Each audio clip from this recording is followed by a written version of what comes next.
Good morning, everyone. This is meeting number 77 the Standing Committee on Public Safety and National Security, Thursday, March 21st, 2013. And we are televised today, and so I would remind all committee members and all those in the audience to please adjust your cell phones so that we don't have ringing cell phones in the middle of questions or presentations. Today we are considering the main estimates of 2013-14. In our first hour, we have the Honourable Vic Taves, Minister of Public Safety and National Security, with us. The Minister is accompanied by his departmental officials who will be our witnesses for this hour and also for the second hour today. From the Department of Public Safety and Emergency Preparedness, we have Francois Guimont, Deputy Minister. Welcome back. From the Royal Canadian Mounted Police, Commissioner Bob Paulson. Welcome here. From Correctional Services Canada, we have Commissioner Don Head. From Canada Border Services Agency, Executive Vice President Malcolm Brown. Welcome. And from the Canadian Security Intelligence Service, Michelle Columbay, Deputy Director of Operations. And from the National Parole Board, we have Chair Harvey Chernenko with us. Our committee wants to thank the Minister for making arrangements to appear before us during the estimate period. We also thank the government officials, departmental officials, for making themselves available to accompany the Minister today.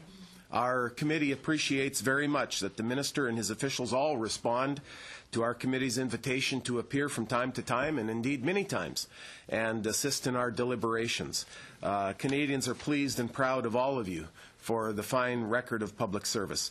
And so I would invite the Minister today of Public Safety to make an opening statement, and then if all would we'd go move into the first round of questioning. Minister, welcome, and the floor is yours.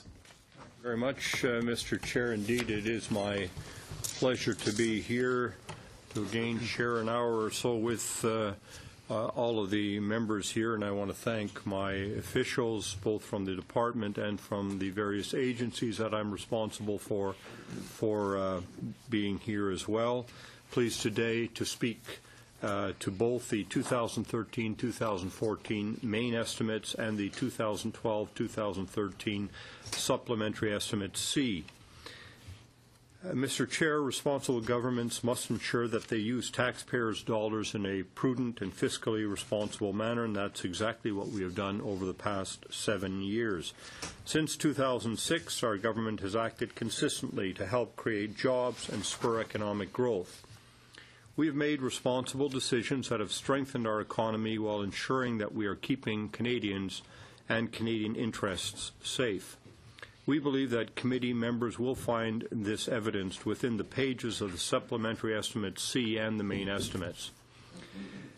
As the committee's motion specifically mentions sub-C, I will turn first to these, which sought minor adjustments to spending authorities within 3 of the portfolio agencies: the Canada Border Services Agency, the Royal Canadian Mounted Police, and the Canadian Security Intelligence Agency.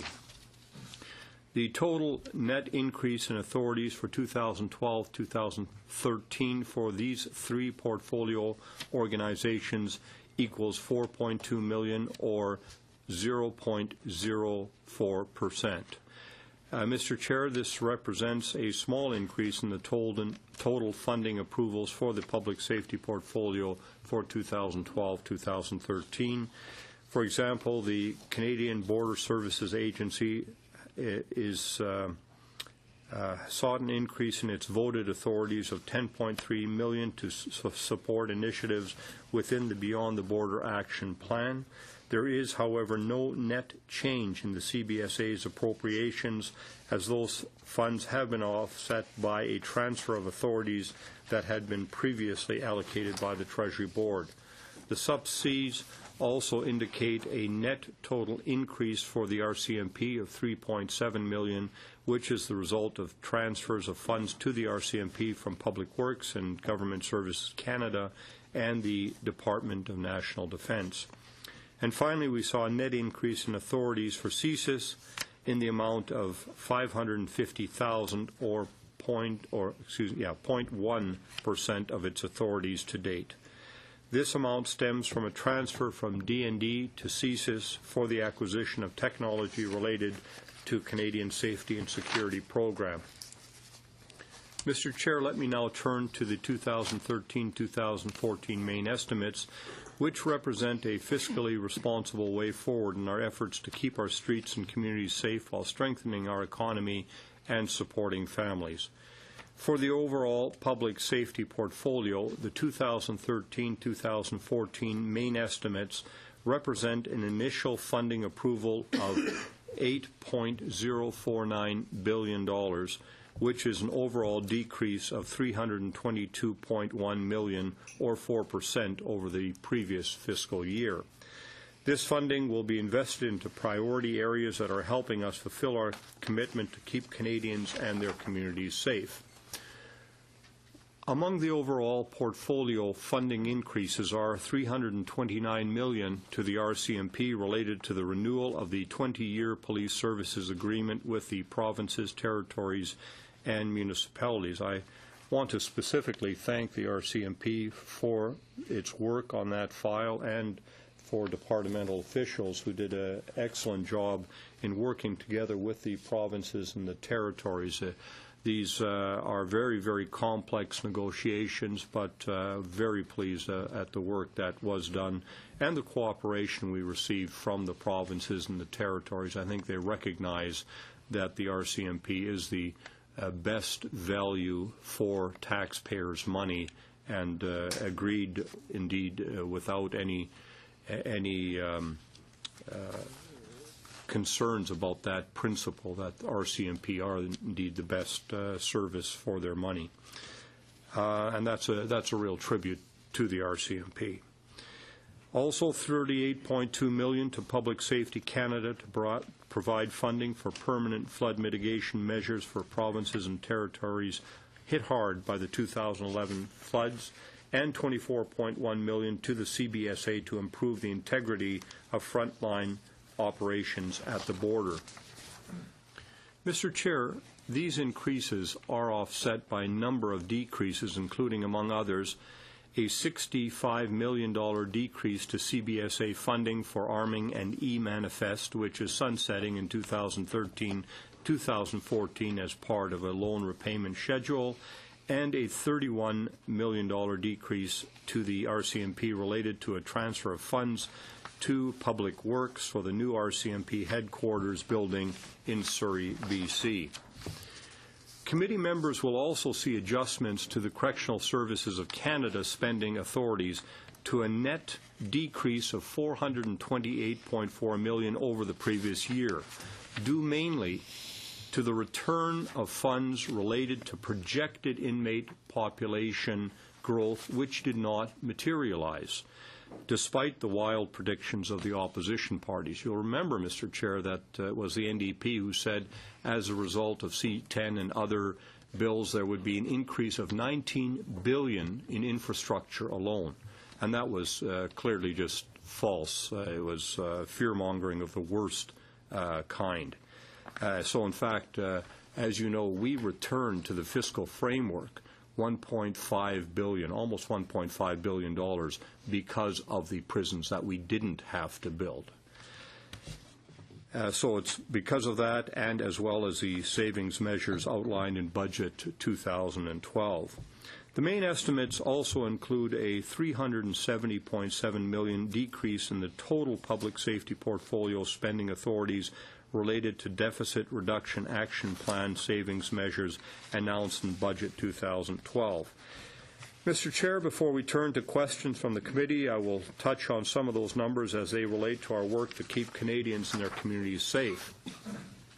Looking at just public safety departmental funding, we are requesting increases that include $2.9 million to continue our work to make our cyber network secure and resilient, as outlined in Canada's cyber security strategy, and $2.5 million to implement national security and emergency management initiatives under the Beyond the Border Action Plan. These two initiatives remain top priorities for our government, and we continue to see evidence of good progress in both areas. In fact, just last week, I signed a memorandum of understanding with my U.S. counterpart, Janet Napolitano, that paves the way for a United States Customs and Border Protection truck cargo pre-inspection pilot project on Canadian soil. As you know, there's been some concern about what sequestration will mean for the movement of Canadian goods into the United States. We are very concerned about that, but recognize that it's primarily an American budgetary issue that they're going to have to resolve. But this kind of initiative, a pre-inspection initiative which will help clear trucks before they get to the border and then get them through, will help us in our just-in-time deliveries. I was told, and maybe, Mr. Chair, you don't know this, but in some cases, one automobile, in the production of one automobile, it goes back and forth across the border 40 times. And you can see that if you increase the delay in crossing borders from 20 minutes to 40 minutes or an hour, the production is significantly impacted, and of course significantly impacts on the jobs of those in the auto sector, for one example. The pilot that we are working on aims to enhance our security while accelerating the legitimate flow of goods, people, and services at the Canada-U.S. border. As I mentioned earlier, Public Safety Canada seeks an increase in its departmental spending authorities of $38.2 million to provide financial support to provinces and territories for 2011 flood mitigation. These funds are part of our government's commitment to provide a one-time 50-50 cost-share investment in permanent flood mitigation measures taken by provinces and territories specifically related to 2011 flooding. Strong, resilient, and prepared communities are critical to our nation's security and economic strength, and these investments in mitigation will help ensure communities are able to recover rapidly after a disaster. In addition to being prepared for and recovering from natural disasters, resilient communities are also able to identify and resist violent extremist ideologies and have the capacity to react to events in ways that prevent further harm.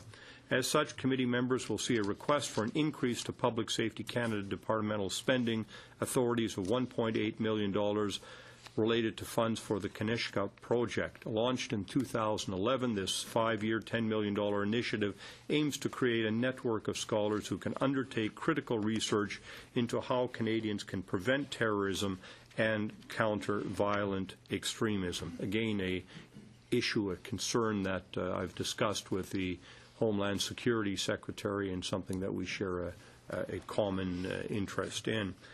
And finally, the main estimates include a decrease in public safety departmental spending authorities of $7.9 million, which reflects the sunsetting of the funds for the ex gratia payments to the families of the victims of the Air India Flight 182. I'm pleased that our government has been able to fulfill this commitment to these families.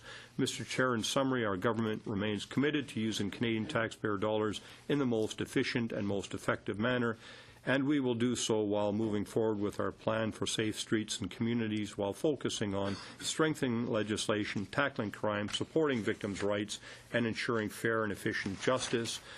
To this point, on March 4th, I was pleased to announce that our government will maintain stable funding for policing agreements with First Nation Inuit communities under the First Nation policing program for the next 5 years. I will be seeking these incremental authorities through the supplementary estimates. Thank you, and I'll be happy to answer any questions that you may have. Thank you very much, Minister, for that in-depth report. And we will now move to our first round of questioning. And we'll go to Ms. Bergen, please, for 7 minutes. Great. Thank you very much, Mr. Chair. Thank you, Minister, for being here, and thank you to your officials as well, each of you for being here, and to all of you for the good work that you do. Minister, I want to talk specifically about flooding. You and I both represent ridings in Manitoba that deal with flooding. In 2011, the city of Portage la Prairie and the diversion and many of the communities around Portage la Prairie were affected very severely by flooding, some of it natural and some of it because the province of Manitoba had to make some very difficult decisions because water was flowing in from Saskatchewan, flows in from our neighbors to the south. And my riding in Portage Lisgar experienced some very devastating flooding, some, again, because the province had to deal with water that could probably flood a greater population. Winnipeg. Manitoba, the province of Manitoba is known to deal very well with flooding. You yourself representing Provencher understand this clearly. The town of Morris and the municipality of Morris, that whole area has had severe flooding as well. The interesting thing is after the new boundary changes, it looks like Morris will also be in the riding of Portage-Lisgar. So Portage-Lisgar will be a riding that has historically had to deal with a lot of flooding. My concern, Minister, is there's been a lot of snow in Manitoba. 2 weeks ago, some of my riding got almost 60 centimeters of snow. Just this last weekend, we had another 30 centimeters. It's almost every weekend there's water. Now, thankfully, a lot of that water will be absorbed, but depending on where water's coming from, again, whether Saskatchewan or southern parts, south of us, we know that there could be a lot of water coming once again. With your two fronts that I want to ask you about, first of all, as it relates to the main estimates, and you mentioned, I think you said almost $40 million of extra funding specifically for flooding. I was very disappointed when that was not supported by the opposition. I think that definitely natural disasters and certainly flooding is something that's not a political issue. It's our job as the federal government to support projects that mitigate the effects of flooding. And so it was disappointing not to have that support from the opposition. But I'm very grateful that your ministry and that public safety sees the importance of dealing with flooding in a responsible way. So I'm wondering if you could talk a little bit about mitigation efforts and why you felt, why our government felt, and the Prime Minister, frankly, because he was there for 2011. He saw the flooding in Portage la Prairie. He saw the devastation of the farms that were destroyed. The importance of mitigation and working together with a province like Manitoba, who has done really an excellent job over the last 25 years to deal with flooding. Thank you. The issue of mitigation is a very important one. It's something that we looked at after the 97 flood in Manitoba. I was in the provincial government at that time, and we worked together with the federal government at that time to bring forward a mitigation program. As a result of that mitigation program, which was essentially 50-50 funding, we were able to protect communities by way of ring dike and enhance the protection for roads and other infrastructure. And as a result, since 97, I might be mistaken, but I don't believe that there's been one home flooded since 97 along that Red River Valley. Other damage has taken place, but we've been able to protect residences. And so instead of the federal government through DFAA paying 90-cent dollars every year when the flooding occurs, we are able to ring dike those homes, those communities south of Winnipeg. There may have been a couple of homes south of Winnipeg, but that was for other reasons that they were flooded. Some of the areas north of Winnipeg do need to be addressed in the same way, and of course some of the areas in the western part of the province, including your riding. So mitigation in the long term benefits the taxpayer, not just the people who've been flooded, but it benefits the taxpayer that we don't have to react after a flood, but that we can take proactive action to prevent the damage of flooding in these widespread areas. And we've seen, quite a bit of snow in Saskatchewan. I don't know what it is in North Dakota. I know a couple of weeks ago the flood forecast was fairly benign, but with some of the added snow, Miami, Manitoba, I think received the highest amount of snow in Manitoba in your riding, as opposed to Miami, Florida. But this snow will melt, will become water, and we hope that the efforts of the emergency measures people will prevent damage, but in the long term, mitigation is what is going to protect these communities in a much more substantive and ongoing way. Right. Well, I definitely appreciate that kind of foresight, and I agree with you. I think it's much more responsible use of taxpayers' dollars and will save money in the long run. Another area of importance to me personally in the riding of Portage-Lisgar are borders. We have a number of border crossings in my riding, and certainly for all of us, clearly CBSA plays a very important role, especially with our neighbors to the south. And I'm wondering, you did mention a little bit a couple of things. First of all, there's an increase for frontline office or frontline border security, and I know that we've had a bit of fear mongering, unfortunately, from some of the unions regarding some of the cuts that were made under the Deficit Reduction Action Plan, but that was not made to frontline officers, and I think that that's something that needs to be very clear and on the record. And I'm not sure how much time we have left, Mr. Chair. 15 seconds. Okay, I'll just give you time. Thank you very much. Frontline officers was about 26%.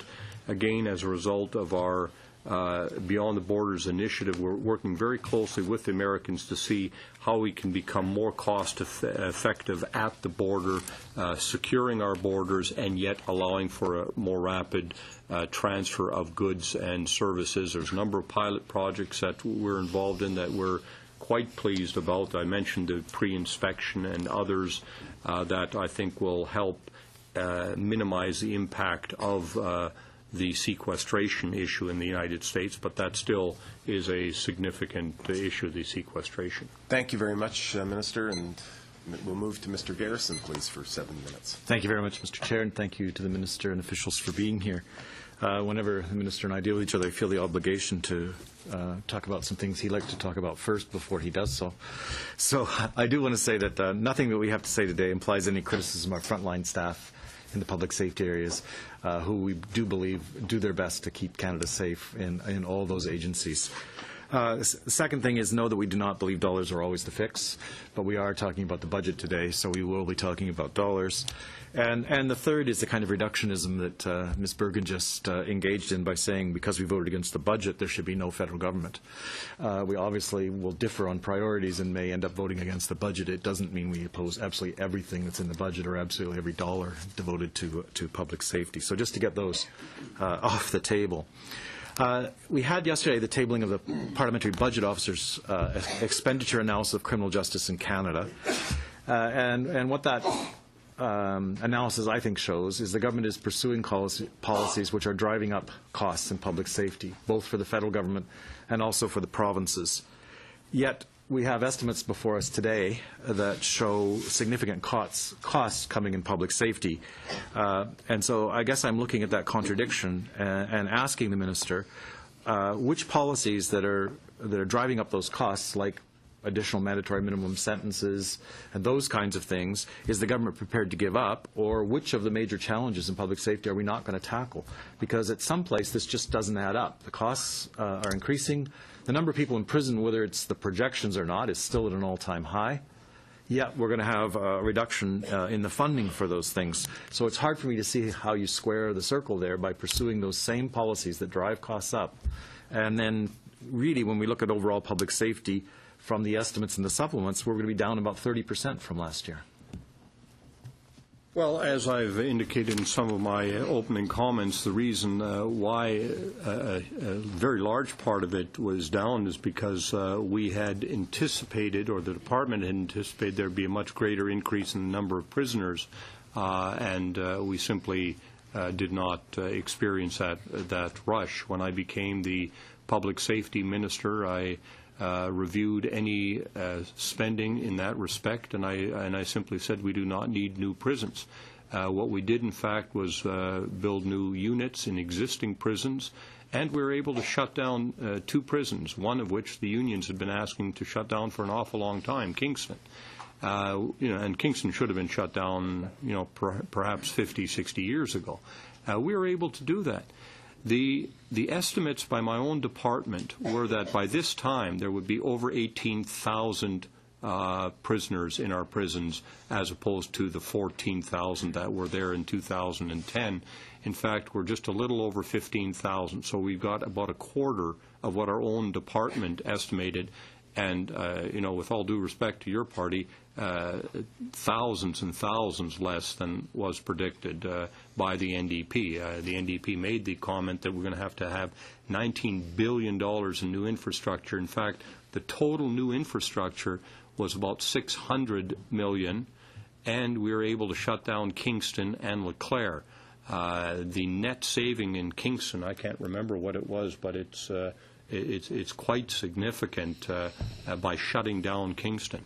So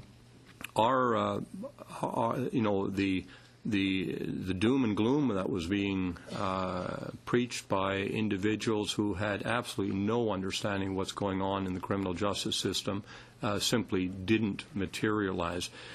We believe that what our tough-on-crime policies are doing is simply telling those individuals who usually got out early or weren't even sent to prison because they got their home on home arrest, that you don't get a holiday anymore.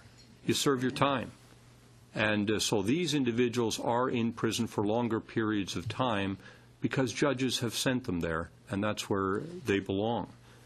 We will continue to work with those individuals when they come to prison in terms of giving them training and other things that I think they require.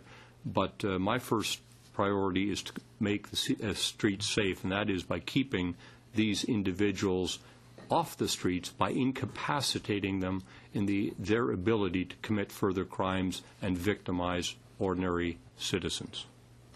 Well, of course, we do have a different philosophy about how you actually keep the community safe in the long term. But I have a very specific question. Does this budget require reductions in operating expenditures for the RCMP, for the Correction Service, for CSIS? Does it require operating budget expenditures in this next year? I can just turn to each of the agencies, because you've asked me about 4 agencies. My understanding is not, but why don't we start with the RCMP? Well, I can say that in these main estimates that there is a net increase for the appropriations to the RCMP attributable to the new contract policing model. So we have about an 8% increase going into this year. But in your actual operations day-to-day, then you won't see any reduction in expenditures in this fiscal year? Well, it's a pretty big broad sort of brush on our operations. Whatever we've done in the last year or two to bring our operations to be more efficient has been behind operations. So the idea is that we're not impacting operations. Okay. Perhaps some of the other departments, I think corrections and... Yeah, from a correctional service perspective, the reductions in our area are broken down that of the $428 million reduction this year, $203 million are the monies, as the ministers pointed out, which are just a return monies that were not in our budget for expenditure based on populations that did not materialize, so no direct impact at all. Another $170 million is in relation to our deficit reduction action plan, which is addresses the effectiveness and efficiency issues that we had set out last year. But we have no plans to reduce direct line of service delivery as it relates to correctional programs, for example. We will be closing the 3 institutions, Kingston Penitentiary, which includes the Regional Treatment Center in its existing form, and the Leclerc Institution, so those operations will stop, but the rest of our frontline delivery will continue. We'll have to maybe get the other 2 in a little later because we're out of time. We'll move to Mr. Leaf, please. Mr. Leaf, you have 7 minutes as well. Thank you, Mr. Chair, and thank you to all our witnesses. Minister,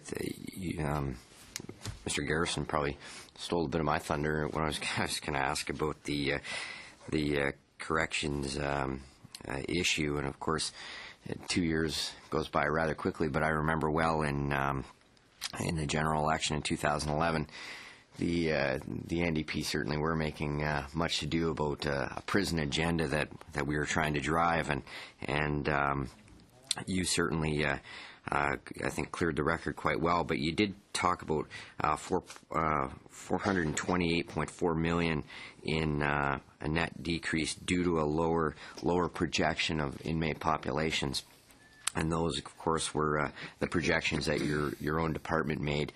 Mr. Garrison points out that there are higher numbers of inmates in the correctional system now than in the past, but I think it'd be safe to say that that's relative to the increase of the Canadian population generally. Can you quickly touch on, and then I'll ask you a totally different vein of questioning. You touched on $1.5 billion saved in prisons that weren't required. Can you just expand a bit on that aspect? Well, that was essentially the money that we returned to the fiscal framework. It had been set aside for the construction of prisons because of the estimates of both my department and the opposition that there would be very substantial increases required. I took a different view. I said we will not see increases like that because we're not dealing with new people. We're dealing with the same old guys who usually go out on vacation, commit a few more crimes, and get sent back to jail. So it's the same old people. So when you see an increase of 1,000, it's not like we're getting many new people. It's the same old guys doing a little more time. So basically, we just built the 2,700 units, which will all be coming on stream in this year and 2014. And at this point, we simply have. I was speaking to the commissioner just yesterday, and I think you're saying that there's 300 or 400 empty beds at any one time in the overall system. Now, this doesn't mean that there aren't pressures in particular areas because of gang issues, and the intake issue, I think, is something that the commissioner is still working on. But in terms of overall beds compared to numbers of individuals, we still have some room, and we still have more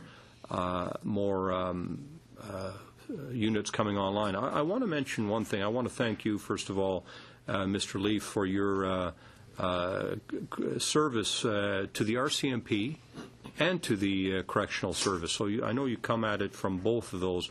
But as I recall, Mr. Leaf, weren't you a member of Troop 4 in March of 1998 when the Liberals, in fact, shut down the training facility? You were the last troop, and they actually shut down training. I was the provincial attorney general at that time in Manitoba. 1/2 of all of the RCMP were eligible for retirement in 5 years, and the Liberals shut down Depot. Can you tell us a little bit about that experience, Mr. Leaf? Mr. Minister, we brought you here today so that you could answer the questions, but continue, Mr. Right. Leaf. I just thought it was a fascinating story that Mr. Leaf could share with everyone. We'll maybe be able to do that after. Continue, order.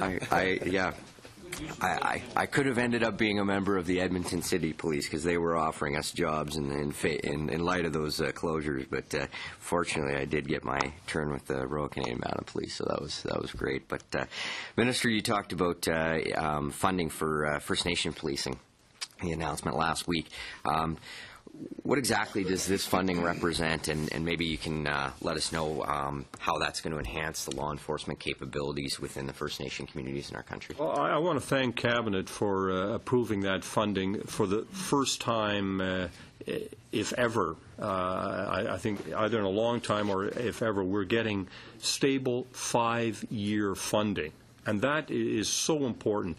What was happening for so many years that you get 1-year funding, and then the various First Nations police organizations would always be worried that at the end of that 1 year, are they going to have to put out the layoff notices because they have to give these notices 60 days in advance or so. So what we were able to do is give 5-year stable funding, which has an incremental amount. So you have your base funding of approximately $105 million for the entire program, and then approximately, I think the base, the top up is about 15 million, and then it's a 1.5 increase in every year. So that is consistent with what other police forces, the RCMP, for example, are receiving. So I think, generally speaking, has been very positive reaction to primarily that long-term 5-year funding. And there's issues that we need to continue to work out with the First Nations policing program, but I'm very pleased we're able to stabilize the program in this way. So the opposition has continued to say, and we've heard it here a number of times in committee, that we're slashing frontline policing services, and there's all kinds of cuts. But I've noticed in the main estimates that they're actually $204 million higher than last year for the RCMP. That doesn't seem like a cut. So can you maybe elaborate on that increase for us? As the RCMP Commissioner has indicated, our focus has been preserving frontline services and finding efficiencies in the administration. That's really been what the goal of our deficit reduction exercise has been, and I think the agencies that I'm responsible for have done an excellent job in preserving those frontline services and then finding the efficiencies on the administrative side. Thank you very much, Minister. Thank you, Mr. Leaf. We'll move to Mr. Scarpelleggia, please, for 7 minutes. Thank you. Before I get to my main questions, I guess some of those efficiencies are achieved through double bunking, I would think. Well, we certainly do double bunk. There's no question about that. But it's on the rise, is it not? I would think that we have about somewhere between 15 and 20% double occupancy, which is a standard practice in many Western civilizations, and which a recent report indicated doesn't contribute to violence. Well, it still has been increasing. So my point is that some of the efficiencies that have been gained, through double bunking, which is it seems a pretty clear fact. But is there something wrong with that? Well, I think you'll find that it probably doesn't mesh with international standards or protocols that the government has signed. But I want to go to my main interest, which is cybersecurity. Cybersecurity. The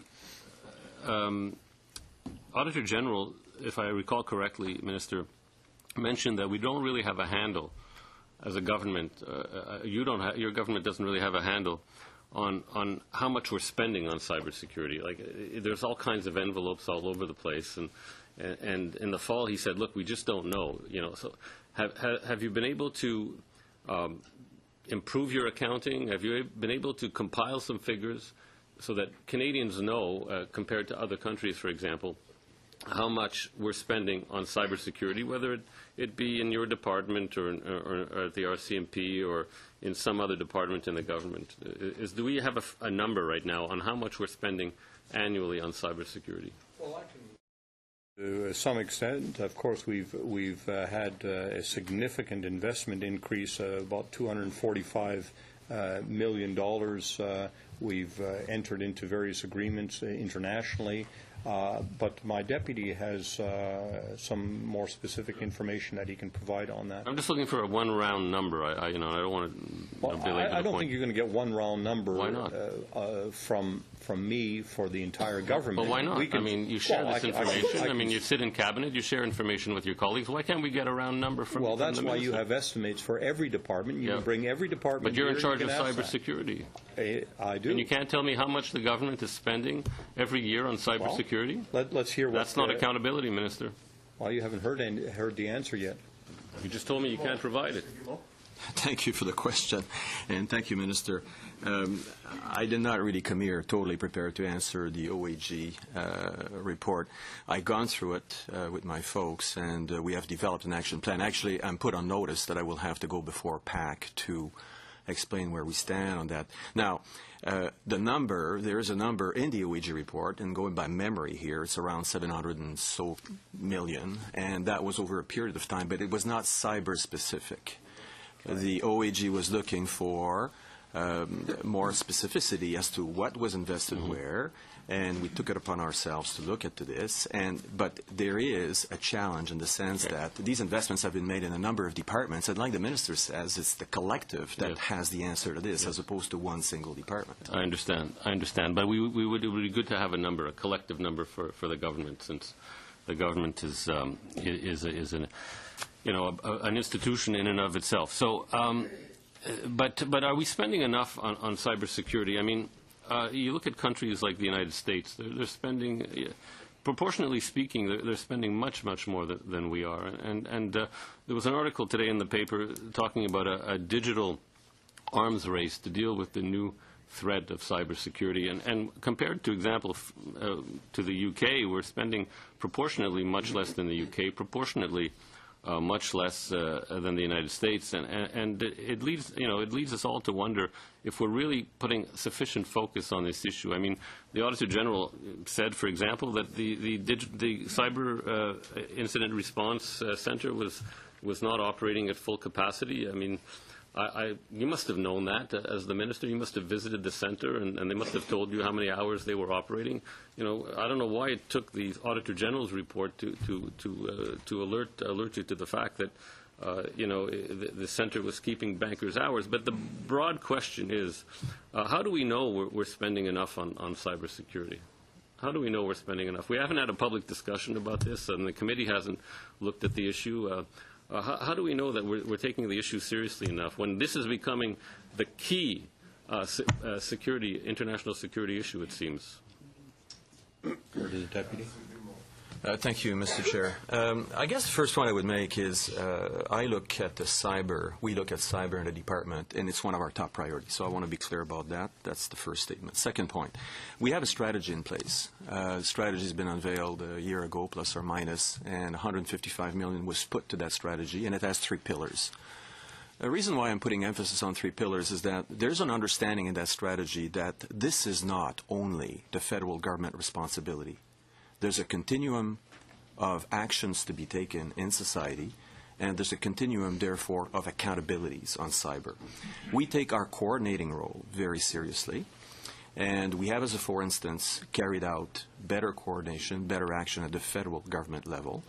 Investments have been made in SECU for better monitoring activities, and we also have actions tied to specific departments that they have to deliver. Second pillar has to do with critical infrastructure in other sectors of society, and we have 10 cross-sector table, which we convene regularly to see where and what people are doing on cyber. We can't necessarily be in everybody's backyard telling what to do. For instance, banks and other institutions have also to assume their responsibility vis-a-vis cyber. The third pillar are citizens. Simple things such as changing your password is something which the government cannot dictate. People should see that for themselves. Being careful how they interact on the Internet and things of that nature. So our strategy, 3 pillars. Now, more specifically on the U.S. side, we have also an MOU with the United States to deal with cyber issues. So we have an action plan which asks for more cooperation, exchange of information. I was there last week with the minister. I sat down with the person responsible for cybersecurity in the administration, and we undertook to meet every 6 months to take stock of where we are on that cooperation between the two countries. So, taking a step back, we're taking cybersecurity seriously, and it's a comprehensive approach, and it's not going to be instantaneous. It's a bit more diffuse as an issue than another program is, and outcomes have to be worked at more systematically. Thank you very much, Minister. And we'll now move back to the second round. These are 5-minute rounds, and it begins with the opposition. Madame Doré-Lefebvre, please, for 5. Vous avez 5 minutes. Merci beaucoup, Monsieur le Président. Thank you very much, Mr. Chairman, and thank you, Mr. Minister, and to your officials for coming today. Mr. Minister, I'd like to come back a little bit on what Mr. Scavarleggia was speaking of. Early in his intervention, he mentioned a report talking about double bunking, and you said that there'd be no impact on violence. What report were you referring to? I've never encountered this concept before. Where can we find that information? The correctional officer, they did a report in the prairies on double bunking, and he can talk about that extensively. We looked at the issue of double bunking from different perspectives. We did a literature review a couple of years ago to look at jurisdictions that have been engaged in double bunking. What are some of the factors that need to be taken into consideration to minimize any negative impact on staff, on offenders, and on the community as a whole? And that literature review has guided us in terms of some of the initiatives that we've put in place, including increasing the correctional program opportunities to keep offenders busy. If offenders are not busy and double bunked, you've got a potential problem. But if you have offenders double bunked and engaged in programs, engaged in education, engaged in work skills development activities, there's less chance of problems developing. As well, yes, we can. We have an internal report on that. Yes. Yes. Okay. Oui. Okay. Donc on peut avoir accès à. So we can have access to that report? No problem. Okay, I'd like to direct my questions perhaps increase of the carceral population, which was mentioned a couple of times. You talked about the Clan. It's an organization in my riding. We have 3 federal prisons in my riding and a training center, which is going to become a super jail. Medium security. They've added 3 wings, I believe, to the facility as it is. They took away Leclerc, but they added a few extra wings. And we're expecting a wider or larger population. Of course, in Saint Jérôme just recently there was this super spectacular escape thing, and we had the opportunity.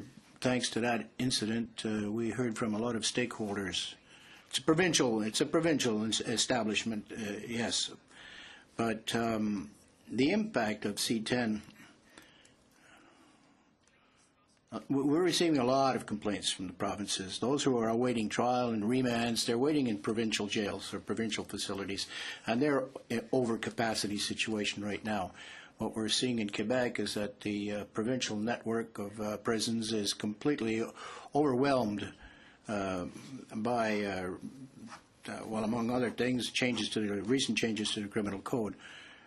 And once they do get to be heard by a judge and their trials do come up, perhaps we won't have that important financial support with the correctional officers in sufficient number and rehabilitation programs in sufficient quantity to carry on with this population. I'm quite worried about it. We do see an increase in the population provincially. Those in the remand right now, who will eventually end up perhaps in the federal system, we haven't planned any supports for that. So what do you think of that? There's so many false statements there. First of all, my understanding is that the remand populations in the provinces have not increased. In fact, we've seen a decrease as a result of getting rid of the 2-for-1 credits. People have been moving through the remand centres more quickly. So I'd like to see this on a Canada-wide basis, that remand numbers are going up. They're high, and they have always been high, and there need to be certain steps taken. But that has got nothing to do with C10. C10, in fact, we believe, will assist in bringing that remand population down. We've, in fact, seen that trend. For example, we were asked by the Ontario government to build 1,500 more cells for them because they said that would be the impact of C10. In fact, at the same time, they were asking us to build new 1,500 cells for them. They were shutting down 1,500 cells. So essentially what they're doing is getting us to build new infrastructure for them. And that's not the way we do business. So I'd like to see some of those numbers. I haven't seen the numbers that indicate that remands are increasing in the manner that you've indicated. Thank you very much, Minister. And we'll now move to Mr. Hahn, please, for 5 minutes. Thank you, Mr. Chair, and thank you, Minister, and your officials for being here. I'd like to go back to cyber for a second.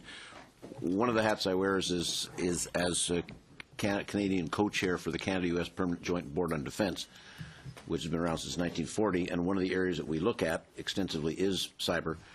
And I guess perhaps for Mr. Guimont, I mean, one of the keys of that is, and you alluded to it, is the cooperation that we do between, amongst the allies, primarily the U.S., but the Brits and so on. So it's not, is it fair to say it's not necessarily just looking at what we spend on cyber, it's what the efforts on cyber across the alliances, and also perhaps back to the Minister, was there any cyber strategy before our government took power?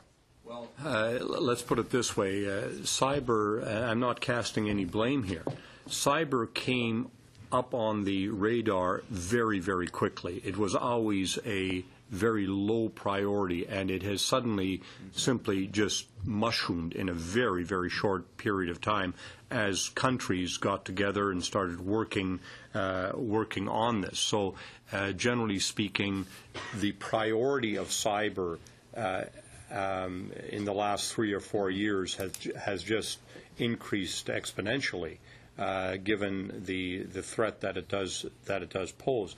But what that means is that we can't simply just pour money into cybersecurity by ourselves. The only way to really address cybersecurity is on an international basis, and that's why not only are we reaching out to private companies, to the provinces, and the agreement that we signed domestically here, but then with the Americans in particular. We're also looking at expanding those agreements to the rest of our Five Eyes community because we share many of the same concerns, have some of the goals.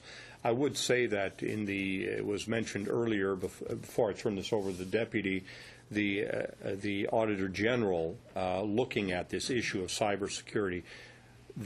I think the Auditor General made some very good observations, very helpful observations, but one thing that the Auditor General did say is that the government has made progress in securing its systems against cyber threats, in improving communications, and in building partnerships with owners and operators of critical infrastructure. That's our focus. That's what we're trying to do, and we're going to do that not only on a domestic basis, but internationally as well. Deputy? Just briefly, I want to address the point made on the response center, CERC. I think there's always interest there. And the Minister rightfully pointed out that investments were made, and more recently we've bumped up those resources in that center. They're now operating at 15 hours, 7 days a week. That was a recommendation by the OAG. The OAG asked for 24 hours. We made 15/7. And we are always available 24. So there's always a response to be had should a call come in. It's just that we don't necessarily have staff present physically.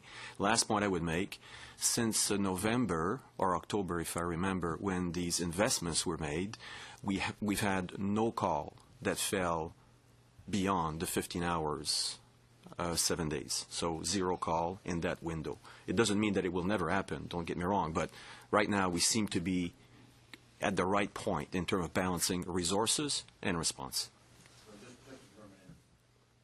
Actually, 2 questions. Just to confirm that we are available, the system is available 24/7 to respond to anything that happens. And the other factor, and the Minister mentioned it, it's not just government. It's corporations, it's the civilian industry out there that has to play a critical role in the whole issue of cybersecurity. Government can't do it by itself. Fair to say? Absolutely. This is not something that we can do on our own, given the private investments in cyber. One of the points that I noted when I was in England speaking to the police there about some of the cooperation that is going on now between financial institutions, for example. There's always been a reluctance for financial institutions to cooperate fully, but I think everyone is coming on board and understanding that simply because one institution has been the victim doesn't mean that the hackers haven't utilized a trail through other financial institutions. So the importance of integrating our response to any of these attacks is very important. And the Internet and cyberspace really doesn't make a distinction whether you're privately owned or publicly owned. If there's a path, it'll find a way. Thank you, Mr. Hahn. We will now move to Mr. Rafferty. Mr. Rafferty, 5 minutes. Thank you very much, Chair, and thank you all for being here, and thank you, Minister, and well, Ms. Bergen too, for the very interesting science lesson on flooding in southern Manitoba. I really appreciate it. You know, we are neighbors, you and I, and by the way, I'm always very excited to drive into your riding and see that big picture of you on that billboard, you know, as I come in from Minnesota. Now, I'm not being sarcastic, Minister. I'm trying to butter you up so I get a positive response to my next questions here. So far, you're doing really well, John. Oh, okay. Well, I can tell you where you can get one of those pictures for yourself, too. You know? You can put my picture in your riding if you want. I only have 5 minutes, Minister. Let me get these questions in here quick. So, now this is First Nations policing question, Minister Taves, and while the funding has come across, which is great, and there has been lots of pressure, I know, from First Nations police services and from the opposition and probably within the government ranks to do something about this. And it's nice to see the 5-year funding with, I think, a small increase, 1.5%, I think, over each year or something. There's something planned anyway. But there are some police services that are in much poorer shape than others. We have 2 First Nations police services in northwestern Ontario, Treaty 3, whose policing is done mainly on the road system, and communities that are on the road system, and so they have enough. They have support, and they have particularly support from the OPP. Anishinaabe Nation, which we have talked about before, is in real trouble. We have 39 communities, mostly fly-in. They don't have enough money to get officers out. Some officers are in there 1, 2, 3 weeks past their rotation cycle. Many of the communities have no policing at all. They have virtually no communications. Cell service is spotty at best in these communities. I'm wondering 2 questions. One is, will you meet with Anishinaabe Nation Police Service leadership? That's the first question. In the near future. And the second question is, will you be open to special funding for those First Nations police services who are in difficulty? Because what happens is, if the funding continues, if the status quo is maintained, these police services just simply try to build on failure. Well, those are very, very good points, Mr. Rafferty, and I note your interest in this particular file. You've spoken to me a number of times on this file. I appreciate your interest in it. Yes, as I've said, we've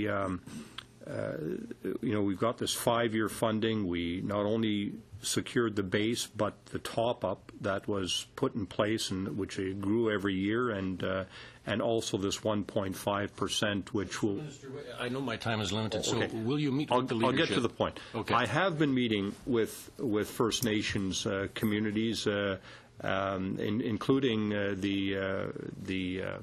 the national leadership as well as local leadership from Quebec, from Ontario.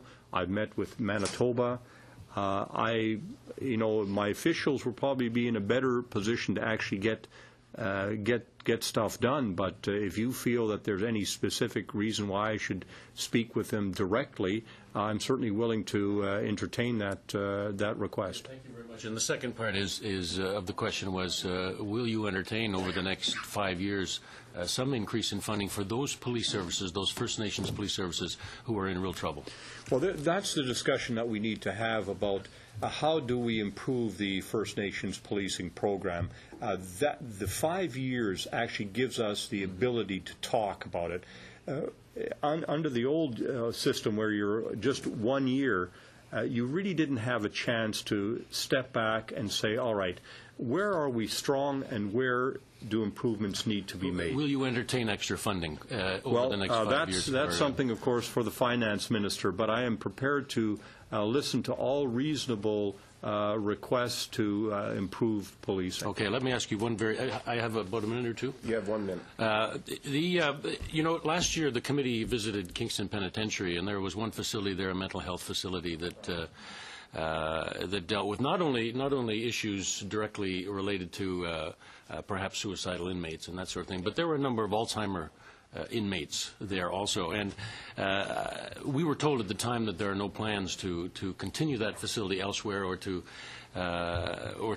deal in that sort of atmosphere with people, with inmates who have mental health problems.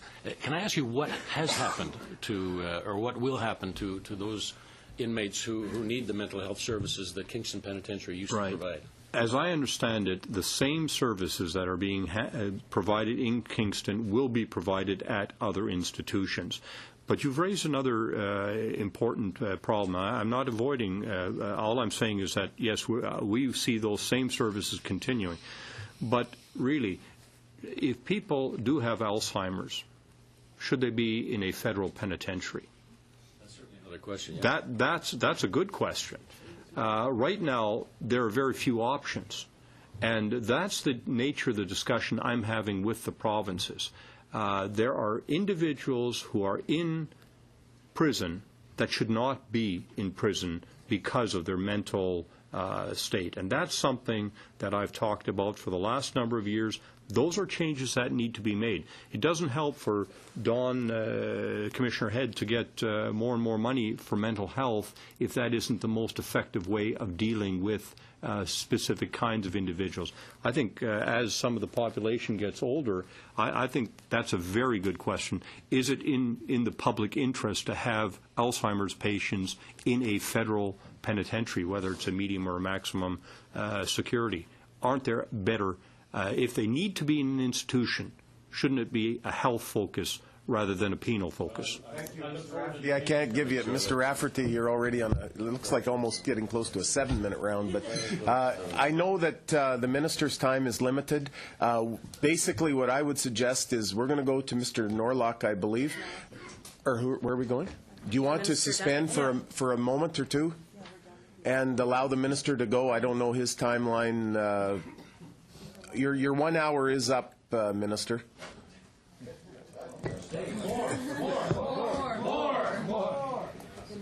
All right, so we'll suspend for about 30 seconds and just allow an opportunity for the minister to take leave. Again, thank you, Minister, for appearing before us today for the estimates. We very much appreciate it. We will suspend, and we will come back with the officials for the last hour. Thank you.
We will call this meeting back to order.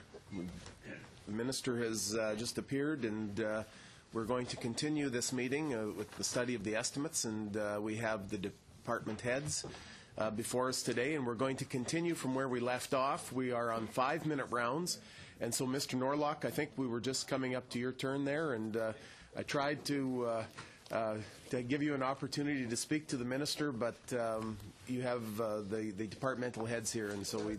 No, Mr. Chair, that's almost as good, and sometimes, well, in deference to the minister, I'll say almost as good. And you're always thinking out for my best interests, and I appreciate that. A couple of items, if I just may, Mr. Chair, and through you to the witnesses, thank you for appearing today.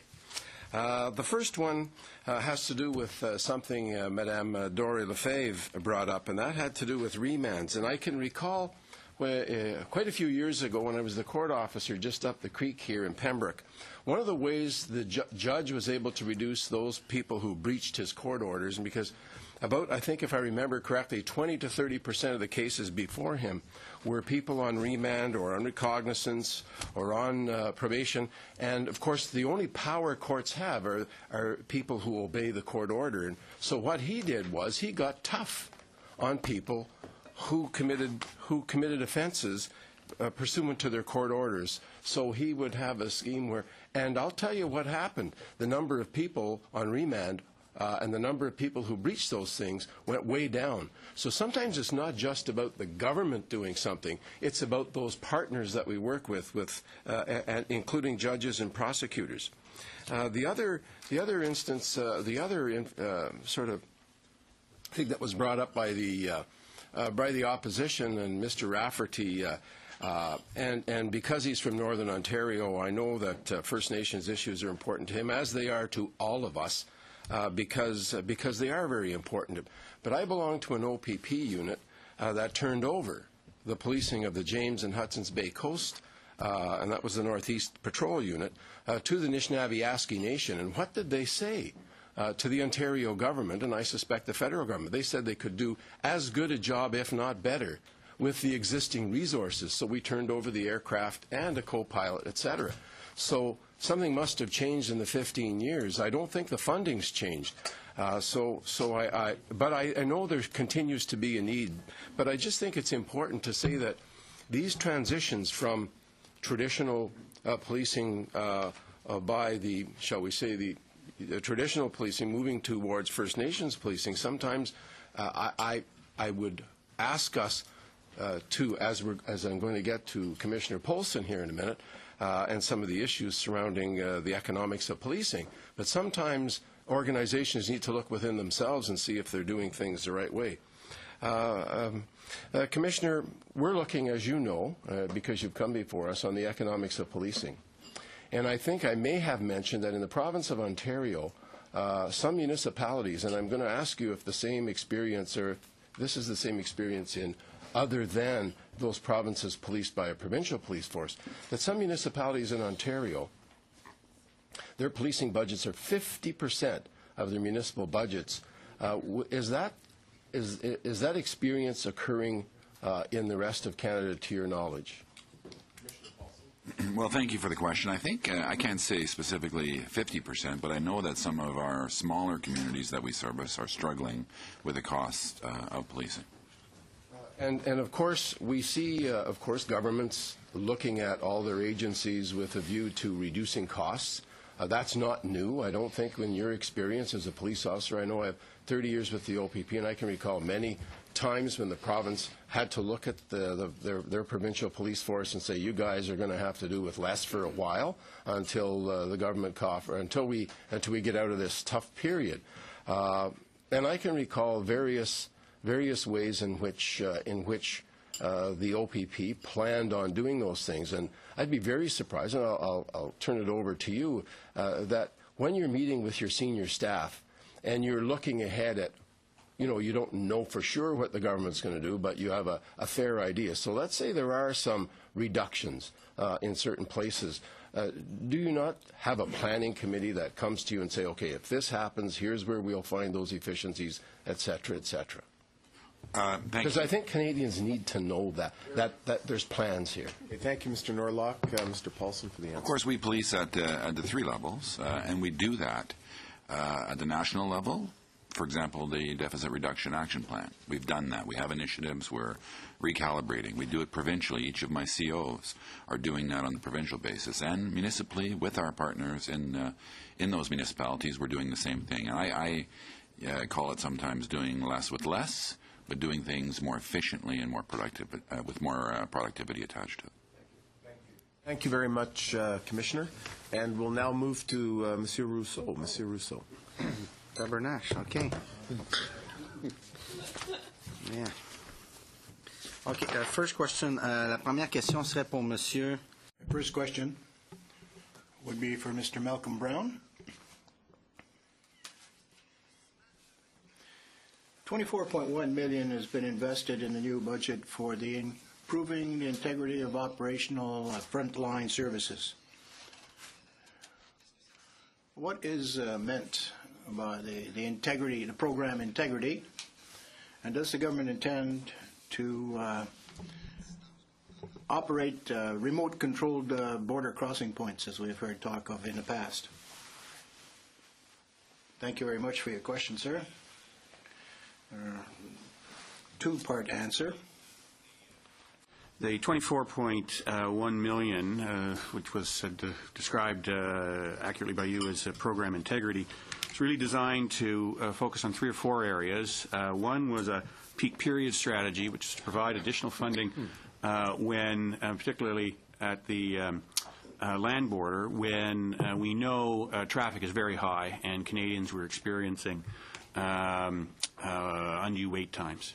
And so there was a $5.5 million has been invested to help address and provide both an appropriate level of security and public service to manage wait times.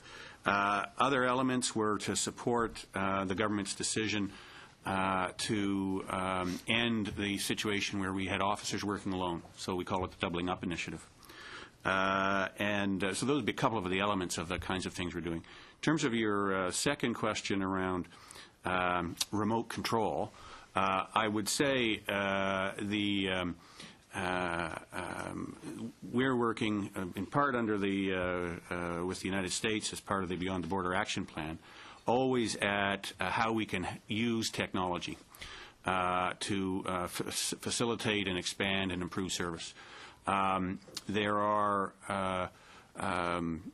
commitments under the Beyond the Border Action Plan to look at a couple of pilots where we would use technology to allow ports to operate, expanded hours, that kind of thing.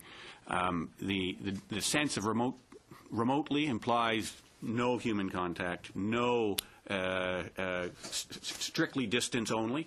It would have to be a combined approach. We do know the U.S. has used remote capacity at very low traffic ports of entry, and that's certainly part of the scope of issues that we'll be looking at. Would that mean less frontline officer? No, I don't think it would. I think it's it might mean frontline officers working in different places. It might mean frontline officers doing different kind of work, but there isn't necessarily a direct correlation between greater use of technology and a reduction of frontline officers. Because in small communities, on border crossing, near border crossing, those frontline officers are, economically speaking, they're very important to their community, So that's why we're kind of worried when we see those programs, But my second question would be, where would those 9 new Nexus line be in operation? I actually don't have the list with me, and through the chair I can provide that list to the committee, but we put them, I believe, in some of our high traffic areas, as well as a mixture of smaller ports of entry. I'm afraid I don't have the exact list with me, but I can obtain it easily enough. Okay. Through the chair. Thank you. How much time? Half a minute. Half a minute. Mr. Paulson, dans le nouveau budget, il y a très peu... In the new budget, there are very few new amounts invested in the CERC, the overview committee, or third-party reviews or complaint organizations. Why have you not invested any more than this over the last few years? Well, thanks for your question, but it's not really in my purview to make decisions as to these allocations. Decisions about the either the External Review Committee or the Commission for Public Complaints against the RCMP aren't within my control. Okay, thank you. Thank you, Mr. Chair, Rousseau. I've actually just been handed the list. I can read it off very quickly of 9 sites. Sure, where please we have go it. ahead. Yes. 9 sites are in British Columbia, Abbotsford, Aldergrove, Douglas, and Pack Highway. In Ontario, it's Fort Erie, Queenston, Sarnia, Windsor, and in Quebec, it's Laval. Thank you very much, Mr. Brown. We'll now move to Mr. Payne, please, for 5 minutes. Thank you, Chair, and thank you, we're the continuing, I officials, said. for coming today. This is obviously an important time to review the supplementary estimates, and I noticed that the minister and a number of folks have actually talked about the cybersecurity. So my first question, of course, is to Mr. Gaumont. Was our government the first government to actually institute a cybersecurity strategy? I must admit I'm fairly new to the position, and I should have an answer to this, and I don't. But I would have to check, Mr. Chairman, to see if there was a strategy. I'm not aware of one. I would remember by reading the OAG report. So I think that the strategy we now have is a first, but I would want to confirm that with my staff to be definitive about it. Will you get that answer then for us? For sure. I'll get that you. through the Chair, for sure. Appreciate that. And I noted the minister talked about a number of things on Canada Border Services, and certainly the increase in frontline percentage of 26%. And Mr. Brown, you actually talked about a number of the activities in terms of Canada-U.S. So I'm just wondering, is there still a strategy to share facilities or those kind of operations? Under the action, thank you for the question. Under the action plan with the U.S., the border action plan beyond the border action plan with the U.S., one of the areas where we're negotiating, and we still are with the United States, a pre-clearance set of pre-clearance negotiations. It is envisaged that we would potentially undertake operations in the U.S. and vice versa. They already do in the pre-clearance facilities in airports, for example, which I think we're all familiar with. So yes, that is still envisaged. We are there's a requirement. The first step was an overall agreement on pre-clearance, and that's still the subject of negotiation with the U.S. Okay, and you did talk a bit about the pilot projects and particular remote traffic. Are there any particular numbers of people coming across the border that you would use some of this new technology? And I know you did indicate sort of lower levels, but sort of where are you going with this? And, are there a number of border crossings that are currently looked at or potentially being used for this kind of service? The action plan commits us to both countries to 4 pilots, 2 on each side of the border. The government's still considering where those might be. And the mix is lower volumes. You're not going to see this kind of thing done at a high-volume port. But it's also, I think, the kinds of areas you'd be looking at is where the objective would be to sort of test different approaches, to look at models that get the risking right, to make sure we're not creating an environment where the border is less safe, We want to make sure we're doing it in a place where the volumes of traffic would sustain it, where it's not an inconvenience to the traveling public or to the commercial operations, where it's actually facilitating and improving service. So I'm being careful not to tell you exactly what the criteria are, because I think the government hasn't yet confirmed exactly how they want to proceed. But it would be in areas where there's interest, I think, in improving service. We're constantly balancing service levels in places where you have very little traffic. And I think the government is cognizant of the impact of, there have been in the past some closures reports on both sides of the border, and they're never easy. And so I think there's a real attraction on the part of the government and the minister to explore ways in which we can use technology to help improve service. And you did, I believe, mention that would also potentially increase the hours of operation on some of these? That's certainly in one of the advantages of technology is it doesn't have to sleep. And we can run things 24 hours. And so certainly within the range of issues that we're going to assess these projects is probably not helping us if we reduce service and do it remotely. Thank you very much.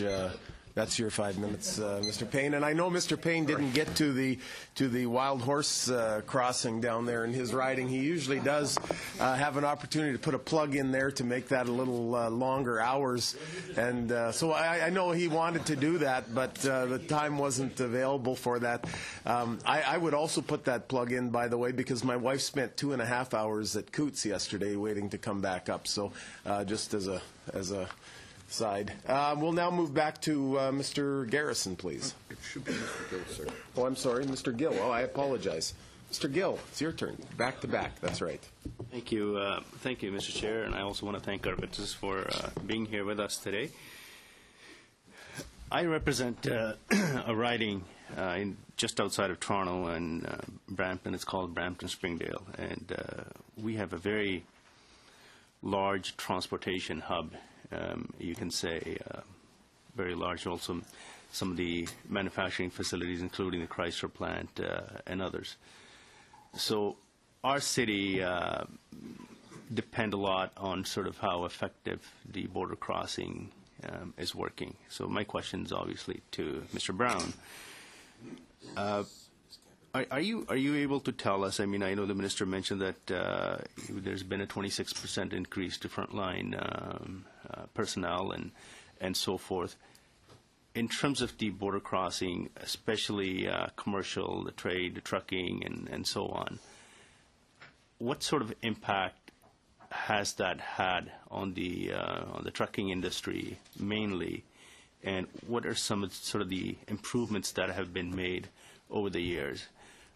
I know especially sort of soon after the 9/11 incident, there were significant delays at the border crossing at the time. I mean, I wasn't elected, and I was also working in a manufacturing sector, and we kind of experienced some of those delays firsthand, and it had a huge impact on our businesses, and in businesses obviously in general, because as we know, U.S.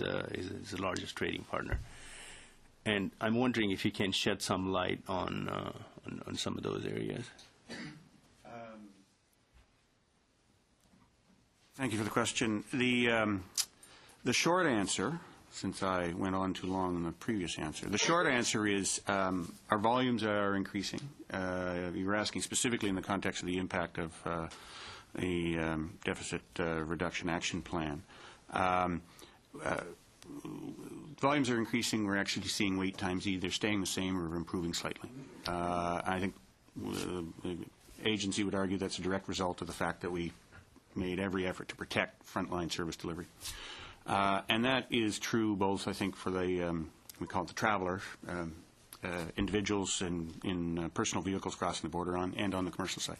There are from time to time issues in particularly busy ports of entry, but we do everything we can to manage them quickly. Part of that has been a series, I think, as a result of both things like the peak strategy, peak period strategy that I talked about before, but also in terms of infrastructure investments. The government invested in Prescott, Queenstown, a variety of ports of entry over the last couple of years where there have been significant improvements. And then, frankly, as well, provincial governments have facilitated the road networks into ports of entry, so you're not getting the lineups going southbound. It's easier to get to the U.S. port of entry, that kind of thing. So there's been a significant range of activity to ensure that traffic is flowing as smoothly as possible. I know that I think there's also been sort of other initiatives that have been well received in terms of, I guess, fast card now for truck drivers and stuff, and also where companies are now able to submit a lot of the paperwork before the truck arrives at the border, so are able to receive, I guess, sort of initial clearance, or if there's any sort of problems, CBA officers can evaluate the shipment or the truck that's approaching the border well sort of in advance. Has some of these initiatives obviously, I assume, helped? I'll speak to one example, eManifest, which is essentially moving from a paper-based process. It's a multi-year project. We're seeking funds in the mains this year for eManifest. As an example where instead of the paperwork taking place at the border, it's done electronically, it's done in advance. Essentially clearance decisions and the screening is done by officers not at the border in a back office environment.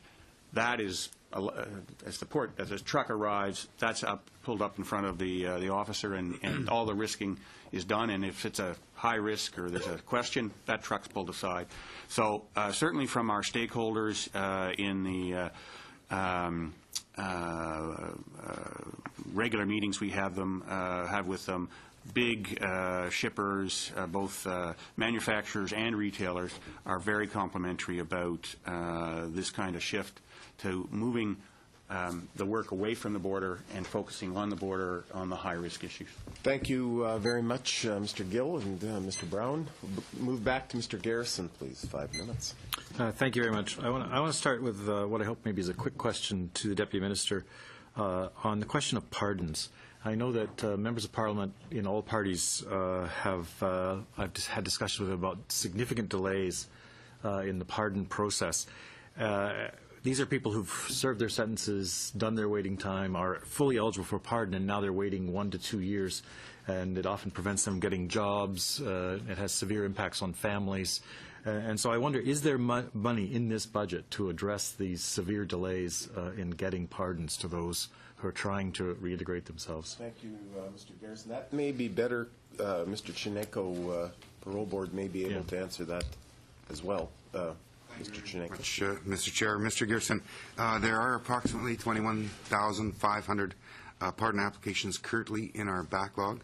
Of course, you're all aware that the legislative changes over the last few years have increased the fee from $50 to $150 to the user fee under the User Fee Act to $631, which is the true cost of administering a pardon for an applicant. The board has hired and trained temporary staff that are in determinate positions to deal with this backlog. The applications have now been screened up to the eligibility stage, and we are proceeding to the inquiry stage for backlogged application, processing them in the month that in which they were accepted. So one's not getting preferential treatment over another. We are currently processing applications that were accepted in March of 2011 for summary offenses and as well indictable offenses going back into 2010. However, we hope to have the backlog. Our goal, or my goal, is to ensure that the backlog is completed within the next 2 years by 14-15. And so let's say we're looking at about 1,000 decisions, per month on each one of those. So the investigative background on it, as well as the screening, as per the new legislation, and the review of those pardons as per the new legislation and regulations in relation to each of those applications. Well, thank you for that answer, but I think it's quite shocking that we have such a large backlog and we're not going to be able to clear it for such a long time. It means people will be waiting a very long time for the pardons to which they're eligible and for that reintegration. So we remain concerned about that time frame. With limited time, I want to move to Mr. Head, and I asked the Minister yesterday about Ashley Smith, and I'm going to ask you again, because the Minister talked about the inquest.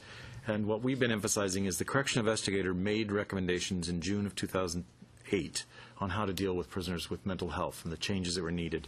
You issued a Directive 842 in July of 2011. And what we've been asking is, has there been a report on the full implementation of that directive? Because the correctional investigator, as recently as November of 2012, said he had seen no report on the implementation and that he had doubts that those recommendations had been fully implemented. Thank you for the question. We do not have a specific report per se that we've issued, but we monitor all the changes in policy from different perspectives. We have what we call management control frameworks, which require institutions and our community parole offices to report on their implementation, self-reporting of the implementation of those policy issues. We also have an update that we do to the actions that we committed to in relation to not only his report, but some of our own internal reports. So we have an update that shows that there is progress being made on in all the areas. The investment that we received over the last 5 years has helped us to implement many of the initiatives, including the frontline screening or the initial screening of all offenders coming into the federal system, our computerized offender mental health information screening system, the implementation of the interdisciplinary management teams in the institutions to deal with mental health cases. The money has also been able to allow us to, on some of the more complex cases, to seek outside assistance to bring in professionals to look at not only the way that we're currently managing certain cases, the more complex cases, but to make additional suggestions as to areas that we could be exploring. So we have. So your answer is progress, but it has not been fully implemented yet. A year and a half later. Well, we have progress in all fronts. In terms of the Commissioner's directive itself, the policy that you're talking about, yes, we have full implementation of the policy. Okay. Thank you very much, Mr. Garrison. We'll move to Ms. Bergen, please, for 5 minutes. Thank you very much, Mr. Chair. Just a couple of things I want to touch on really quickly. Just because of the work that we have done on cybersecurity, I can just reassure Mr. Guimont that indeed there was no cybersecurity plan prior to our government's implementing it. So when Mr. Scarpaleggia, drills anybody on how much money is being spent on cybersecurity, we do know under the Liberals $0 was going towards cybersecurity because they didn't have a plan. I also want to I also want to just direct something to Mr. Paulson, Commissioner Paulson. Mr. Rosso was asking about funding towards the Complaints Commission, the Independent Complaints Commission. And under Bill C-42, which I know you strongly support, in which no thanks to the NDP, thanks to the Liberals, they did support it, but no thanks to the NDP, we were able to pass that, and it's Bill C-42 is actually at the Senate right now. And there's $5 million alone, as well as an additional $10 million to implement C-42, but $5 million alone that will go towards this Complaints Commission, this body. Is that correct? And is that something that will be helpful? That's my understanding, that there is funding for the new Complaints Commission, and I think it will be helpful. Mr. Guimont, would you clarify? Yes, thank you. And for the Commissioner, as he explained, there's an arm's length relationship with the new Complaints Commission. That's why he's answering this way. The answer is yes, there is going to be new resources. The full amount will be about $10.4 million.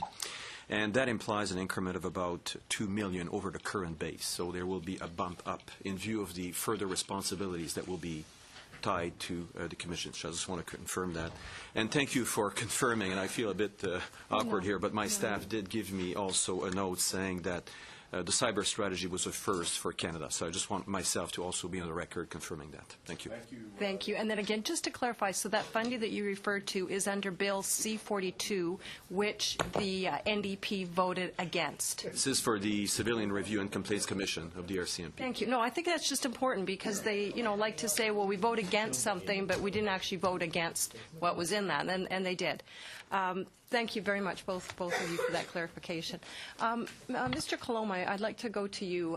One of the areas that the minister spoke about when he was here an hour ago was the Kanishka project, and as it relates to academics looking into the issue of terrorism, radicalization, and I know that that's something that we look at in Canada and how we can address it, but clearly it has international implications, and I'm wondering if you can tell us how dangerous and what a threat terrorism is to us as a country, and as well radicalization, and how something like the Kanishka project, again, which is a first under our Conservative government and came under after recommendations from the Air India inquiry and the tragedy surrounding that. Can you talk a bit about what you're seeing internationally as far as the threat of terrorism and how radicalization relates to that?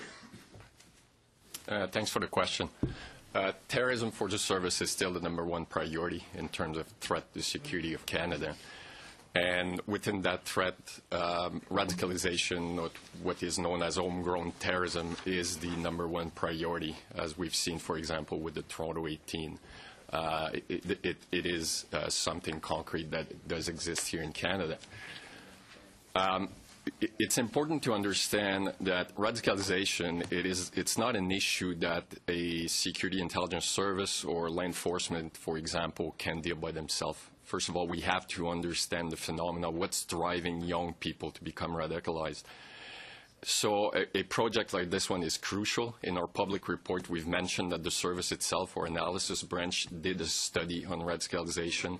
We're working with our international partners, trying to better understand what are the factors, once again, that are driving young people to adopt a radical ideology and the willingness to use violence to promote that ideology. In terms of the broader terrorism threat, the Al-Qaeda ideology is still the #1 threat facing not just Canada, but a number of our partners. And the fact that Al-Qaeda, and I'll qualify it, Al-Qaeda core in Afghanistan, Pakistan, has been weakened, and that Osama bin Laden was killed, doesn't mean that the ideology is dead. On the contrary. And what we're seeing now is more and more is group affiliated to Al-Qaeda or adopting their ideology and representing more and more of a threat. And we can certainly think of what's happening in Mali now with Al-Qaeda and Islamic Maghreb, what's happening in Syria with the emergence of groups like al-Nusra who are directly linked to Al-Qaeda, what happened in Libya, and the list goes on and on. So that is what really the challenge for the future is, those groups adopting the Al-Qaeda ideology and basically promoting that violent jihad ideology. Thank you very much. Thank you. Thank you. We'll move back to Mr. Scarpellegio, please. Just, I would just reiterate that there was no cyber strategy before this government, because, as the minister said, the issue has cropped up rather quickly, and the government's been in power so long that we were only using UNIVACs at the time. But anyway, my question is to Mr. Head. How much are we spending on mental health how much will we be spending on mental health programs in your system in 2013, 2014 versus, the fiscal year ending and the fiscal year before? What's the trend? I mean, are we spending more, and what are the increases like? Or are we spending less or the same? Just to use as a reference point, when we started to see some investments coming, going back to 2006-07, we were spending $67 million on mental health. What year, sorry? What was it? 2006-2007 fiscal year. And this fiscal year coming coming up, we will be spending $90 million on mental health. But what is it with respect to last year, or to the current fiscal year? It was around $86 million. 86. So it's really a very slight increase, I guess. Yes. Now, mind you, the increase is proportionate to the increase in the offender population, It is? which Directly is less. proportionate. Yes, and so we're able to do the things that were set out in our community mental health initiative and our institutional mental health initiative. No more than that, but the funding allows us to address some of the issues I mentioned in relation to the previous question. But we also learned in our study on drugs in prisons, which you kindly appeared before the committee for numerous times, that there's a growing number of a growing proportion of inmates in the system with mental health or addiction issues. So I would just suggest to you that you know, it may not be enough to keep things in direct proportion, but I'll leave that point.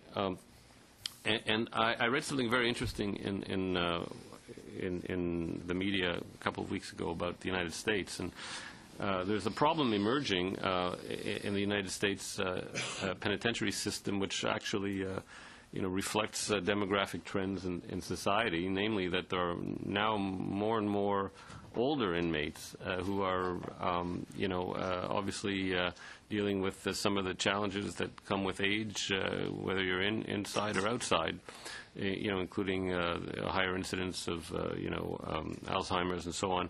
In the United States, they seem to be implementing programs, and I'm sure you've heard of this, where the younger inmates would help with the care of the older, those who are behaving well, and as part of their rehabilitation process, they would learn to sort of care for the older inmates, and both would benefit as a result. And no doubt the younger inmates would be gaining skills that they could use on the outside. And I'm just wondering if the CSC has been looking at that, or if you might go somewhere with that kind of idea. No, very good comment and question. This is something that we have been looking at. There is no question the issue of the aging offender population is an issue in Canada, as it is in many other countries. About 23% of our incarcerated population are serving life sentence, which means that they're going to be with us for 15, 20, 25 years, and depending on the age of admission, they're going to grow older while they're with us.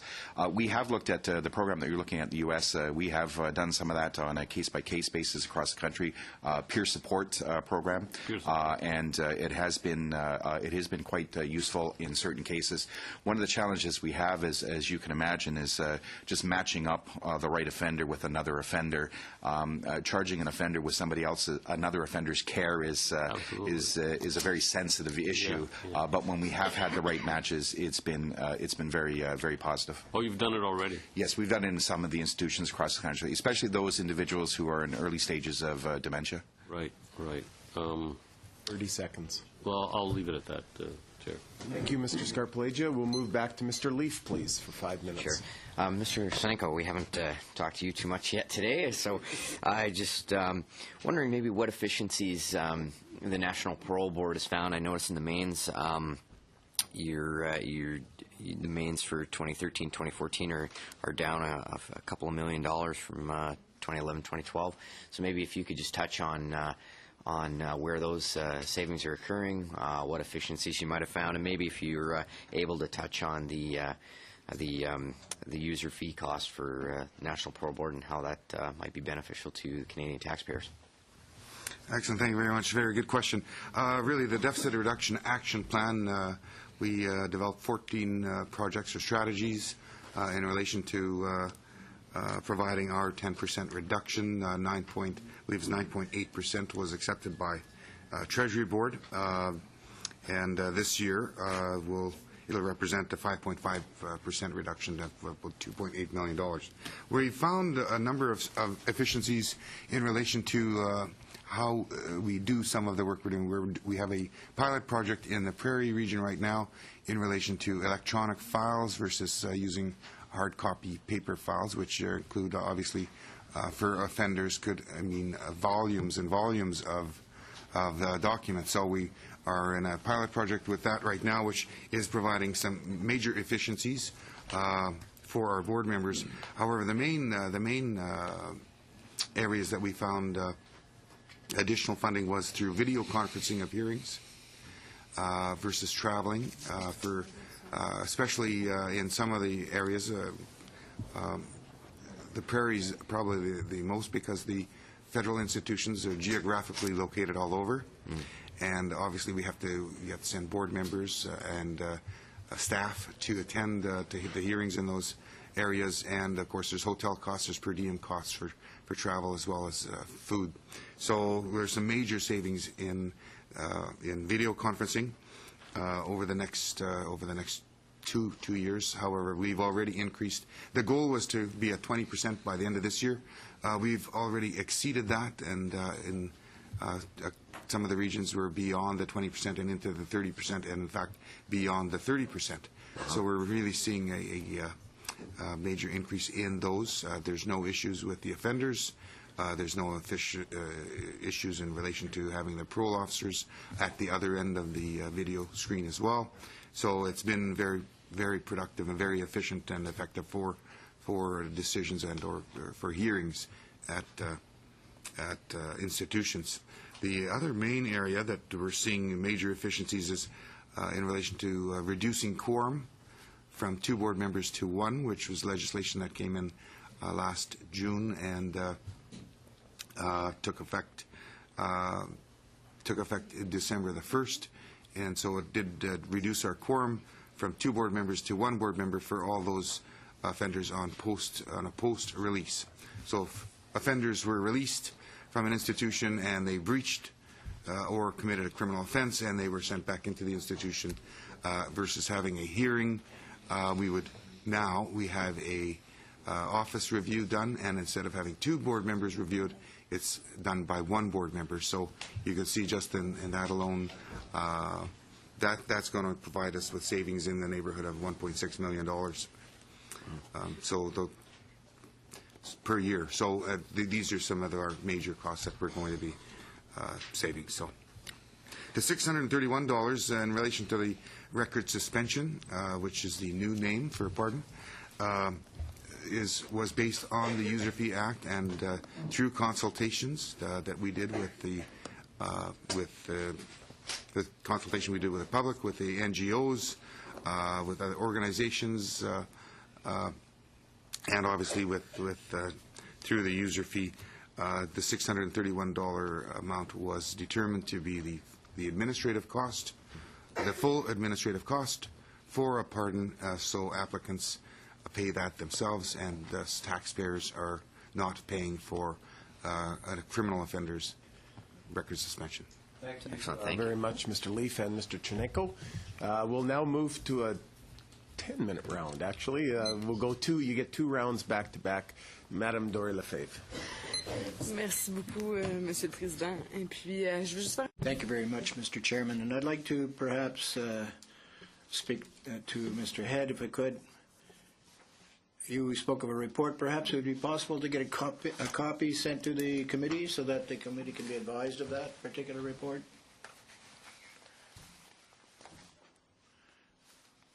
Double bunking. Internal report on double bunking. Yes, thank you very much. That'll be appreciated. Well, my questions may be addressed to Mr. Guimont, or redirect the question if I'm not asking the right witness.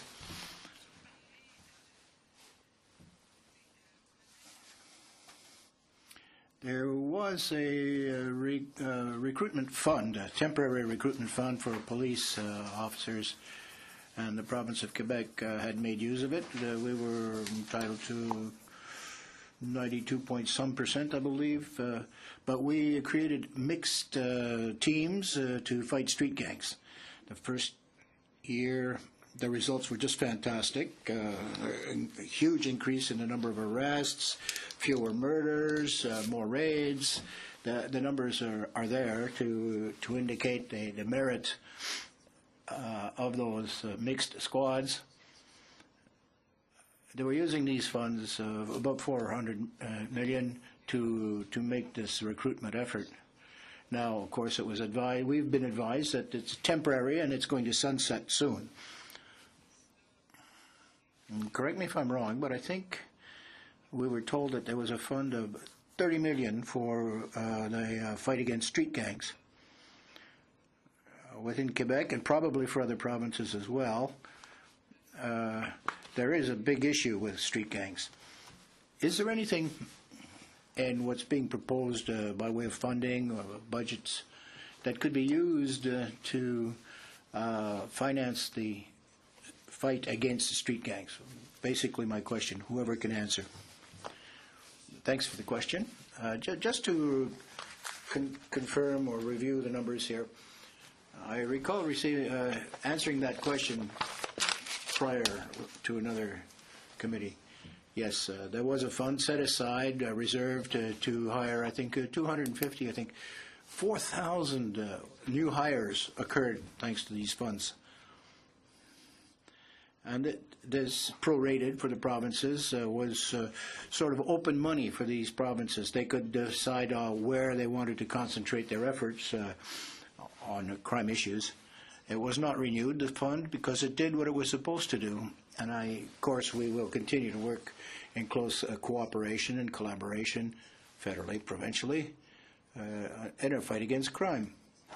So I think that we're still looking at that. How can we best work together to constrain costs and yet attain results which are satisfactory, appropriate, and variable, of course, province by province.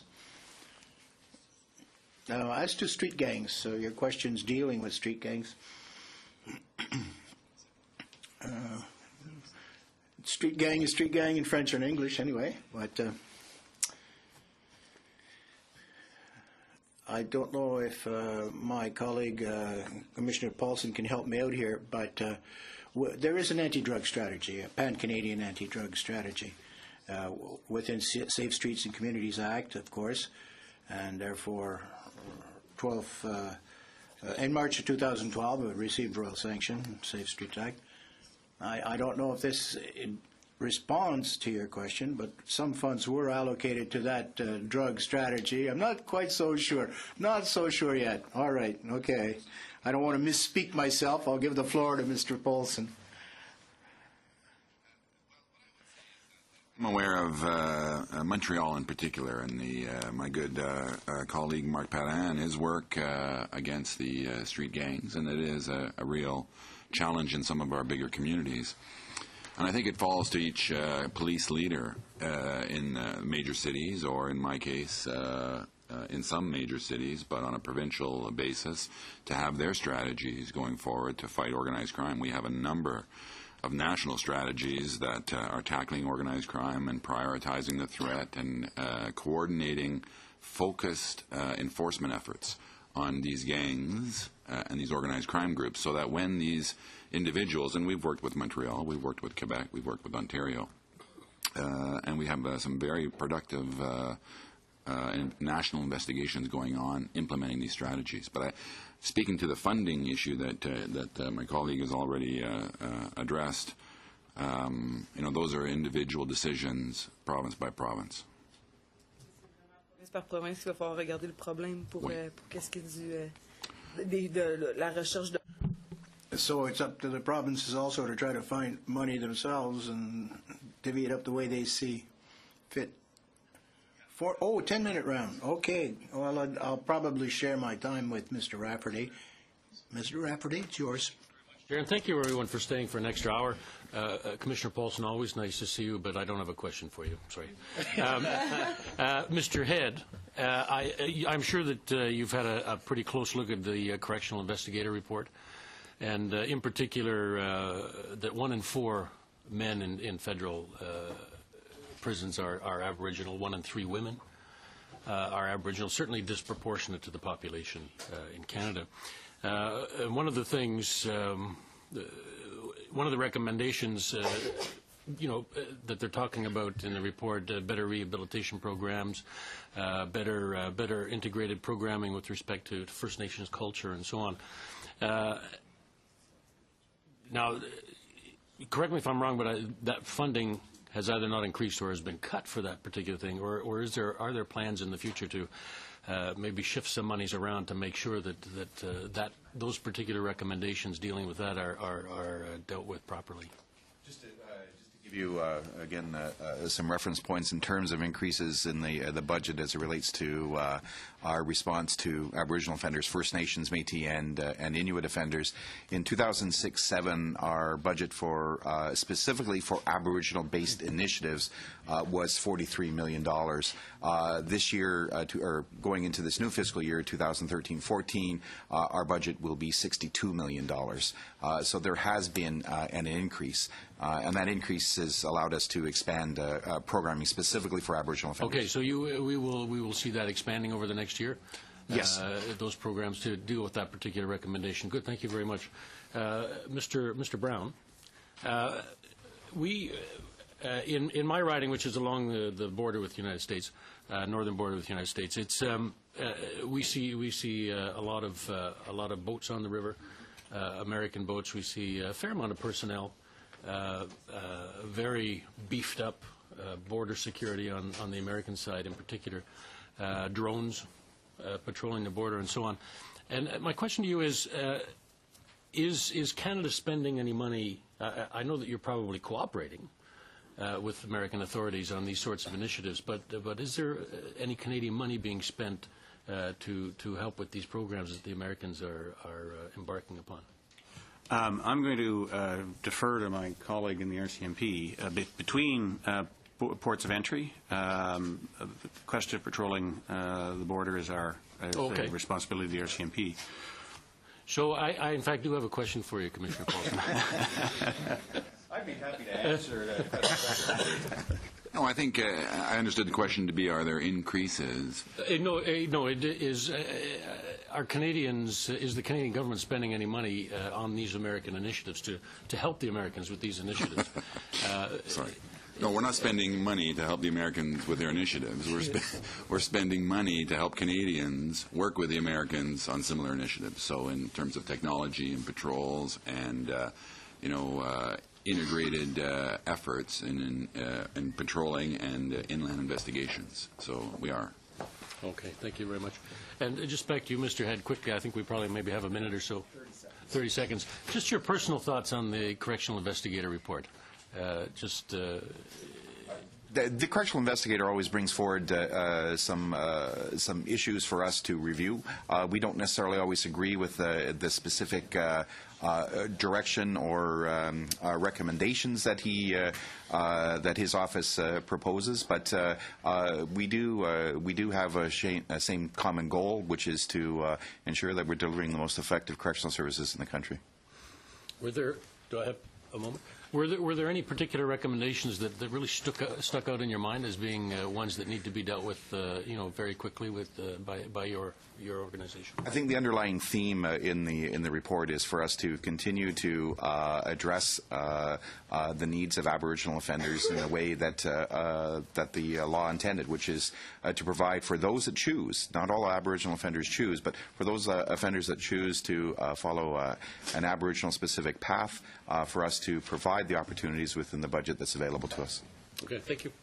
Thank you very much, Mr. Rafferty. And the last question will be back to the government side and to Ms. Bergen, please. Thanks, Mr. Chair. I just want to go back to Mr. Colomb because I wanted to ask him another question and we didn't quite have time in regards to terrorism, international terrorism. And I actually was fortunate to have attended a seminar in Washington a couple of weeks ago dealing specifically with international threats, certainly cybersecurity and how all that relates.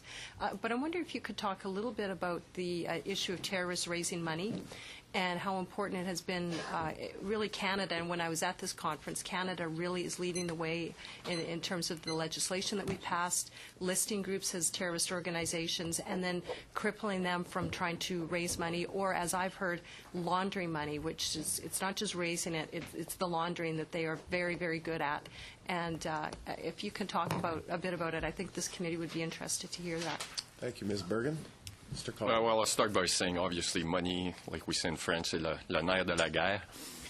So, obviously, it is a crucial issue, and it is one that we're working in partnership here with BDRCMP or FinTrack, for example, and with our international partners. Within the service, because of the importance of this, we have a unit that looks at terrorism financing.